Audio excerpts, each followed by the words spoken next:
Sir operation ಕಮಲ ನಡೀತಾ ಪ್ರಯತ್ನಗಳಾಗ್ತಾ ಇದೆಯಾ sir? ನೀವು ಹೊಸದಾಗಿ ಕೇಳೋದು ಬೇಡ. ನಾನು ಪಕ್ಷೇತರನ ಗೆದ್ದಾಗಿಂದ ನೋಡಿದಿರಿ, BJP ಸ್ವಂತ ಕಾಲ ಮೇಲೆ ನಿಂತೂ ಇಲ್ಲ, ನಿಲ್ಲೋದು ಇಲ್ಲ, ನಿಲ್ಲಕ್ಕಾಗೋದು ಇಲ್ಲ. ಇನ್ನೂ ಅದು ಮುಳುಗು ಹಡಗು. ಈಗೆಲ್ಲ ಗೊತ್ತಾಗ್ತದೆ ಮಣಿಪುರದ ಕತೆ ಏನಾಗ್ತಾಯಿದೆ. ಇವತ್ತು ನಮ್ಮ ರೈತರ ಬಗ್ಗೆ ಕೇಂದ್ರ ಸರ್ಕಾರ ಏನು ಯೋಚನೆ ಮಾಡ್ತಾಯಿದೆ, ರಾಜ್ಯಗಳ ಜವಾಬ್ದಾರಿಯಲ್ಲಿದ್ದಂಥ ಸಹಕಾರ ಇಲಾಖೆ ಇವತ್ತು ಕೇಂದ್ರ ಜವಾಬ್ದಾರಿಗೆ ಹಾಕೋಯ್ತು, ನಬಾರ್ಡ್ ಅನುದಾನಗಳನ್ನ ಯಾಕೆ ಕಡಿಮೆ ಮಾಡ್ತು, ಈ ಎಲ್ಲ ಮುಂದೆ ಅವ್ರಿಗೆ ಮುಳುವಾಗೋದ್ರ ಜೊತೆಗೆ ಅವರು ಬಹುಮತದಲ್ಲಿ ಅಧಿಕಾರಕ್ಕೆ ಬರೋಕ್ಕೆ ಸಾಧ್ಯನೇ ಇಲ್ಲ.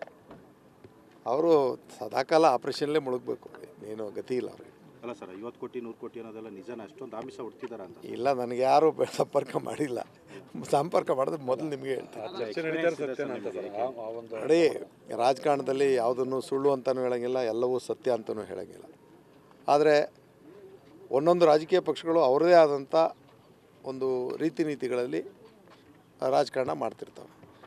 ಈಗ ಸುಭದ್ರವಾದಂಥ ಸರ್ಕಾರದ ಮೇಲೆ ಅವರು ನಾನಾ ರೀತಿಯಲ್ಲಿ ಅಟ್ಯಾಕ್ ಮಾಡ್ತಾರೆ. All angle. ಒಂದು ನಮ್ಮ ನಾಯಕರುಗಳ ಮೇಲೆ ಗೂಬೆ ಕೂರಿಸ್ತಕ್ಕಂಥದ್ದು, ಮತ್ತು ಅವ್ರಿಗೆ ವೈಯಕ್ತಿಕವಾಗಿ ತೇಜೋವಧೆ ಮಾಡ್ತಕ್ಕಂಥದ್ದು, ಮತ್ತು ಇವತ್ತಿನ ಪರಿಸ್ಥಿತಿನಲ್ಲಿ ಶಾಸಕರುಗಳಿಗೆ ಆಮಿಷ ತೋರಿಸ್ತಕ್ಕಂಥದ್ದು, ಅಂದರೆ ಆಲ್ ಆ್ಯಂಗಲ್ ಅಟ್ಯಾಕ್. ಆದರೆ ಇದು ಅವ್ರಿಗೆ ಫಲ ಕೊಡೋದಿಲ್ಲ. ಆದರೆ ಪ್ರಯತ್ನ ಮಾಡ್ತಾರೆ. ವಿರೋಧ ಪಕ್ಷದಲ್ಲಿ ಕೂತ್ಕೊಳ್ಳೋಕೆ ಆಗ್ತಾ ಇಲ್ವಾ ಸರ್ ಅವ್ರಿಗೆ? ಈ ಪ್ರಕ್ರಿಯೆ ನೋಡ್ತಾರೆ ಅದೇ ಅನಿಸುತ್ತೆ. ಹೇಳಿ ಸರ್. ಅಲ್ಲ, ಈ ನಡವಳಿಕೆಗಳನ್ನ, ನೀವು ಹೇಳ್ತಾ ಇರೋ ಮಾತುಗಳನ್ನ ನಾವು ಅವಲೋಕನ ಮಾಡಿದ್ರೆ ಅವ್ರಿಗೆ ಪಾಪ ಅದು ಆಗ್ತಿಲ್ಲ. ಎಲ್ಲ ಕಡೆ, ಎಲ್ಲ ರಾಜ್ಯದಲ್ಲಿ ಅದೇ ಕೆಲಸ ಮಾಡಿದವರು. BJP ಅವರಾಗ್ಬೋದು, ಕುಮಾರಸ್ವಾಮಿ ಅವರಾಗ್ಬೋದು, ಸರ್ಕಾರ ಉಳಿಯಲ್ಲ ಅಂತ ಹೇಳ್ತಾರೆ. ಇದರಲ್ಲಿ ಏನೋ ಪ್ರಯತ್ನ ಪಡ್ತಾ ಇದ್ದಾರೆ ಆಮಿಷ ಒಡ್ಡಿ. ನಾವು BJPನೇ ಆಗಲಿ JDSನೇ ಆಗಲಿ ನಾವು ಹೋಗ್ಲಲ್ಲ. BJP JDSನವ್ರು ನಮ್ಮನ್ನು ಹೋಗ್ಲಲ್ಲ. ರಾಜಕೀಯ ವೈರುಧ್ಯತೆಗಳ ಜೊತೆಯಲ್ಲಿ ನಮ್ಮ ಸಿದ್ಧಾಂತಗಳೇ ಬೇರೆ, ಅವರ ಸಿದ್ಧಾಂತಗಳೇ ಬೇರೆ.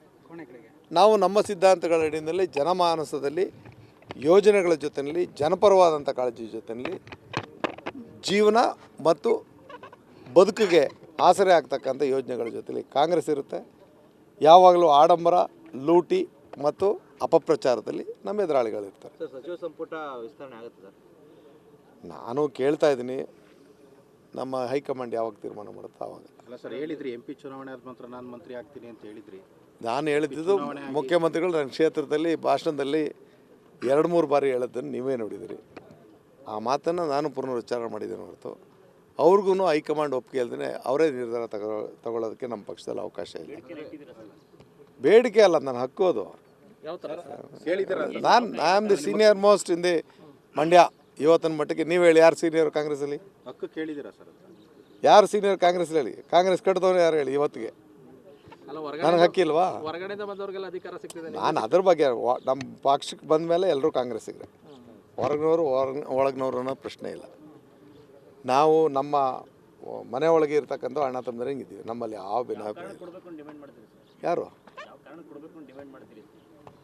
ನಿಮಗೆ ಕಾರಣ ಕೇಳಿದ ಮೇಲೆ ಸ್ವಲ್ಪ ತೀಕ್ಷ್ಣವಾಗಿ ಹೇಳ್ಬೇಕಾಯ್ತದೆ. ಹೇಳಿ ಸರ್. ನನಗೆ ಯೋಗ್ಯತೆ ಇಲ್ವಾ, ಅರ್ಹತೆ ಇಲ್ವಾ, ಸೀನಿಯಾರಿಟಿ ಇಲ್ವಾ? NSUಯಿಂದ ಬೆಳೆದೀನಿ, ವಿದ್ಯಾರ್ಥಿ ದಶೆಯಿಂದ ಕಾಂಗ್ರೆಸ್ ಕಟ್ತವ್ ನಾವು. ಇವತ್ತಿನ ಮಟ್ಟಿಗೆ ಆ ಪ್ರಶ್ನೆಯನ್ನು ಎತ್ತಕ್ಕೆ ಈ ಕರ್ನಾಟಕದ ಕಾಂಗ್ರೆಸ್ನಲ್ಲೇ ಭಾಳ ಜನಕ್ಕೆ ಅಧಿಕಾರ ಇಲ್ಲ. ಅದು ನನ್ನ ಹಣೆ ಬರ ಸರಿ ಇಲ್ಲ.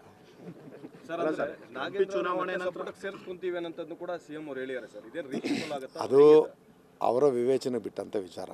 ಯಾಕೆಂದರೆ ಈಗ ತೀರ್ಮಾನ ಹೈಕಮಾಂಡ್ ಮಾಡಿದ ಮೇಲೆ ಈ ಪ್ರಶ್ನೆ ಎತ್ತದು.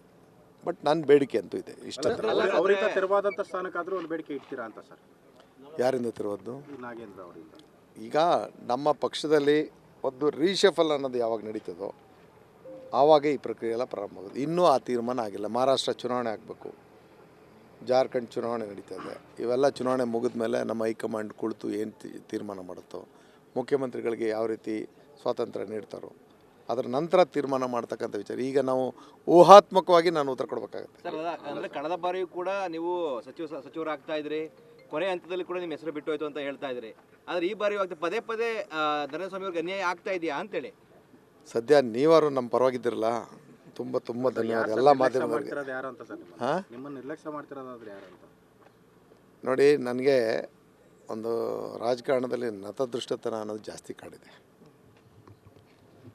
ಯಾಕೆಂದರೆ 99ರ ಪ್ರಕರಣ ನೋಡಿ, ನನಗೆ 2008ರ ಪ್ರಕರಣ ನೋಡಿ, 94ರ ಪ್ರಕರಣ ನೋಡಿ.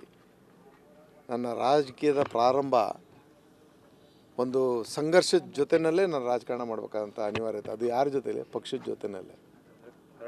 ಆದರೆ ನಾನು ಪಕ್ಷದ ಸಿದ್ಧಾಂತನೂ ಬಿಡಲಿಲ್ಲ, ಪಕ್ಷ ಸಂಘಟನೆನೂ ಬಿಡಲಿಲ್ಲ. ನಾನು ಪಕ್ಷೇತರನಾಗಿದ್ದಾಗಲೂ ನನ್ನ ಕ್ಷೇತ್ರದಲ್ಲಿ ಕಾಂಗ್ರೆಸ್ನೇ ಕಟ್ಕೊಂಡಿದ್ದೆ. ಹಾಂ, ಆವತ್ತು ನಿಮಗೆ ನಾನು BJP ಸರ್ಕಾರದ ಮಂತ್ರಿ ಆಗಿದ್ರು ಮಂಡ್ಯ DCC ಬ್ಯಾಂಕ್ನ ದಳದಿಂದ ಕಿತ್ತು ಕಾಂಗ್ರೆಸ್ಗೆ ಮಾಡಿದವನು, ಮನ್ಮೂಲ್ನ ದಳದಿಂದ ಕಿತ್ತು ಕಾಂಗ್ರೆಸ್ ಮಾಡಿದವನು, 2 ಬಾರಿ DCC ಬ್ಯಾಂಕ್ ಹಿಡ್ದವನು ನಾನೇ, ಮನ್ಮೂಲ್ನ 2 ಬಾರಿ ಹಿಡ್ದವನು ನಾನೇ. ಅದನ್ನು ಯಾವ ಪಕ್ಷಕ್ಕೆ ಕೊಡಿಸಿದೆ? ಕಾಂಗ್ರೆಸ್ಗೆ. ನರೇಂದ್ರ ಸ್ವಾಮಿ ಅವರಿಗೆ ಗಾಡ್ ಫಾದರ್ ಸಮಸ್ಯೆನಾ ಅಂತೇಳಿ ನಾನು ಬಾಬಾ ಸಾಹೇಬ್ರ ಅನುಯಾಯಿ. ನನ್ನ ಸಿದ್ಧಾಂತಗಳು ಅವರ ಸಿದ್ಧಾಂತ. ಹಕ್ಕನ್ನು ಪ್ರಬಲವಾಗಿ ಪ್ರತಿಪಾದನೆ ಮಾಡೋ ದಿನ ಹತ್ತಿರ ಬರ್ತಿರ್ಬೋದು. ಉತ್ತರ ನಿಮ್ಗೆ ಆಮೇಲೆ ಸಿಗುತ್ತೆ. ಸರ್, ಸಂಸತ್ ಚುನಾವಣೆ ಪೂರ್ವದಲ್ಲಿ ನಿಮ್ಮ ಕಾನ್ಫಿಡೆಂಟ್ ಇತ್ತಲ್ಲ, ಅದಿಲ್ಲ ಈಗ, ಯಾಕೆ ಅಂತ? ಅದು ನಿಮ್ಮ ತಿಳುವಳಿಕೆ. ಆದರೆ ನಾನು ಅದಕ್ಕಿಂತ ಹೆಚ್ಚಿನದಾಗಿ ತೀಕ್ಷ್ಣವಾಗಿದ್ದೀನಿ. ಬರಲ್ಲ ಸರ್, ಸಿಕ್ಕೇ ಸಿಗುತ್ತೆ ನನಗೆ 100%. ನೋಡಿ, ಇದು ನನ್ನ ಹಕ್ಕು, ನನಗೆ ಸಿಕ್ಕೇ ನನಗೆ. ಯಾಕೆಂದರೆ ರಾಹುಲ್ ಗಾಂಧಿ ಅವ್ರ ಬಗ್ಗೆ, ಖರ್ಗೆ ಅವ್ರ ಬಗ್ಗೆ, ಮುಖ್ಯಮಂತ್ರಿ ಸಿದ್ದರಾಮಯ್ಯವ್ರ ಬಗ್ಗೆ, DK ಅವ್ರ ಬಗ್ಗೆ ನಂಬಿಕೆ ಇದೆ. ಪ್ರಥಮದಲ್ಲಿ ನನ್ನ ಹೆಸರು ಕ್ಲಿಯರ್ ಆಗಿದ್ದದ್ದು, ಚೇಂಜ್ ಆಗಿರ್ತಕ್ಕಂಥದ್ದು ಎಲ್ರಿಗೂ ಗೊತ್ತು. ಬಹಿರಂಗವಾಗಿ ನಾನು ಹೇಳೋಕ್ಕಾಗಲ್ಲ. ಅದನ್ನು ಅಂದರೆ ಕೆಲವೊಂದು ರಾಜಕೀಯ ವಿಚಾರಗಳನ್ನು ಬಹಿರಂಗಪಡಿಸೋಕ್ಕಾಗಲ್ಲ. ನೋವು ನಂದೇ ಆದ್ರೂ ನನ್ನ ನೋವನ್ನು ಹೊರಗೆ ಇಟ್ಕೊಳ್ಳೋಕ್ಕಾಗಲ್ಲ. ಯಾಕೆಂದರೆ ಇದು ನಮ್ಮ ಮನೆ ಒಳಗಿನ ಚೌಕಟ್ಟು. ಮಹಾಭಾರತ ಕರ್ಣ ರೀತಿ ನರೇಂದ್ರ ಸ್ವಾಮಿ ಅವರಾದ್ರೆ ಸರ್, ಅದು ಒಂದೊಂದು ಸಾರಿ ಅನಿಸಿದ್ರು ಹೇಳ್ಕೊಳಂಗಿಲ್ಲ. ಅಂದ್ರೆ ಇದನ್ನ ಅಸಮಾಧಾನ ವ್ಯಕ್ತಪಡಿಸ್ತೀರಾ ಇಲ್ಲ ಇಗ್ನೋರ್ ಮಾಡಿ ಸುಮ್ಮನೆ ಆಗ್ತೀರಾ ಸರ್? ಇಗ್ನೋರ್ ಮಾಡೋ ಜಾಯಮಾನ ನಂದು ಇಲ್ವೇ ಇಲ್ಲ. ಈ ಬಾರಿ ರೀಶಫಲ್ ಆದಾಗ ನನ್ನ ಹಕ್ಕನ್ನು ಪ್ರತಿಪಾದನೆ ಮಾಡೇ ಮಾಡ್ತೀನಿ. ಯಾವಾಗ ಆಗ್ಬೋದು ಸರ್? ಅದು ಹೈಕಮಾಂಡ್. ಅಲ್ಲ ಸರ್, ನಿರೀಕ್ಷೆ ಮಾಡ್ತಾ ದಿನಗಳು ಕಳೀತಾ ಇದೆ, ವರ್ಷಗಳು ಉಳ್ತಾ ಇದೆ ಸರ್. 1.25 ವರ್ಷ ಏನು ಮಾಡೋಕ್ಕಾಗಲ್ಲ. ಈಗ ನನಗೆ 94ರಲ್ಲಿ MLA ಆಗಿದೆ, ಇವತ್ತು ನಾನು ಈ ಥರ ಕೇಳೋ ಪರಿಸ್ಥಿತಿನೇ ಇಲ್ಲ.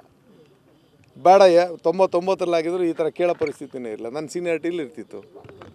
ಸೊ ನನಗೆ ಆವತ್ತು ಅಡಚಣೆಗಳಾದಂಥ ಸಂದರ್ಭದಿಂದ ಇವತ್ತಿನ ತನಕ ನಾನು ಪಕ್ಷೇತರನಾಗಿ ನಿಂತು ಗೆಲ್ಲಿಲ್ಲ ಅಂತಾರೆ. ನನ್ನ ನಾಯಕತ್ವನೇ ಸೃಷ್ಟಿ ಆಯ್ತಿರ್ಲಿಲ್ವಲ್ಲ. ನಮ್ಮ ಅಪ್ಪ ರಾಜಕಾರಣಿ ಅಲ್ಲ, ನಮ್ಮ ಅಪ್ಪ ಇಂಡಸ್ಟ್ರಿಯಲಿಸ್ಟ್ ಅಲ್ಲ, ನಮ್ಮ ಅಪ್ಪ ಸರ್ಕಾರಿ ನೌಕರನಲ್ಲ. ಒಬ್ಬ ಮಧ್ಯಮ ವರ್ಗದ ರೈತನ ಮಗ ನಾನು. ವಿದ್ಯಾರ್ಥಿ ನಾಯಕತ್ವದ ಜೊತೆಯಲ್ಲಿ ರಾಜಕಾರಣ ಮಾಡ್ಕೊಂಬಂದದ್ದು. ಮಂಡ್ಯದಂಥ ಜಿಲ್ಲೆಯಲ್ಲಿ ಒಬ್ಬ ಪರಿಶಿಷ್ಟ ಜಾತಿಯವನು ಕಾಂಗ್ರೆಸ್ ಪಕ್ಷನೂ ಕಟ್ಕೊಂಡು ಎಲ್ಲ ವರ್ಗದ ಪ್ರೀತಿ ಗಳಿಸ್ಕೊಂಡು ಇಷ್ಟೆತ್ತರಿಗೆ ಬೆಳೆದಿರೋದು ನನ್ನ ಯಾವುದೋ ಜನ್ಮದ ಪುಣ್ಯ. ಕಾಂಗ್ರೆಸ್ಸಲ್ಲಿ ನಾನು ಇದ್ದೀನಿ. ಅಂದ್ರೆ ಸಿಂಗಲ್ ಸೆಂಟೆನ್ಸ್ ಅಲ್ಲಿ ಹೇಳೋದಾದ್ರೆ ನರೇಂದ್ರ ಸ್ವಾಮಿ ಅವರು ಸಚಿವ ಸ್ಥಾನದ ಪ್ರಬಲ ಆಕಾಂಕ್ಷಿನಾ ಅಂತೇಳಿ ಎಷ್ಟು ಸತಿ ಕೇಳ್ಬೇಕು ನೀವು ಅದನ್ನ? ನಾನು ಅದನ್ನು ಸಿಂಗಲ್ ಅಂತ ಹೇಳ್ಬೇಕಾ?